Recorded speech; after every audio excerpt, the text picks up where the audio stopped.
Kushone bantfu labasihlanu emgwacweni iN4 emkhatsini kwe-Schoemanskloof neMbombela.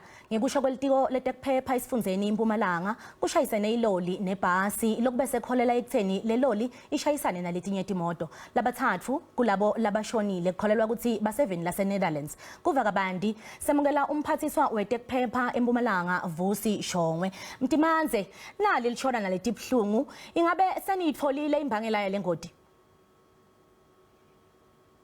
Ngamane angisho ukuthi kokuqala nje sizwelana nalemindeni yonke yo bobahlanu labathathu laba nabase Netherlands lababili lebala South Africa.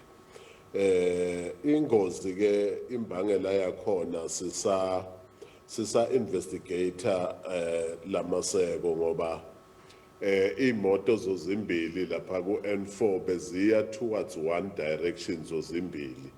Manje kunzima uku-understanda ngaphandle kwetara investigation efaka labonjinayela bethu abakwaziyo ukuchecka exactly ukuthi what is the cause of the accident.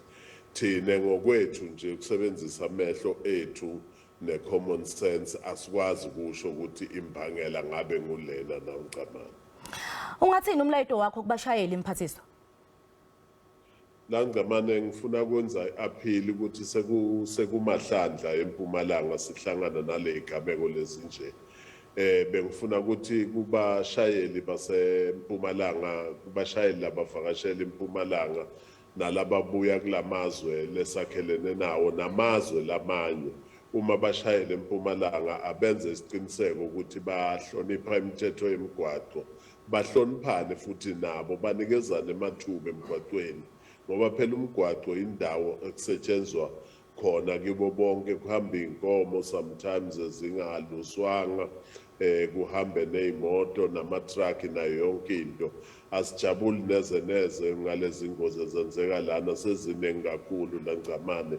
Ngiyacabanga nje ukuthi njengoba sifuna kulontsha le unit yethu lebiza nge-traffic intervention unit, mhlawumbe izasilekelela nabo bashayeli basilekelele ngoba banama-license phela langcamane. Asibonge Mtimanze isikhathi sakho.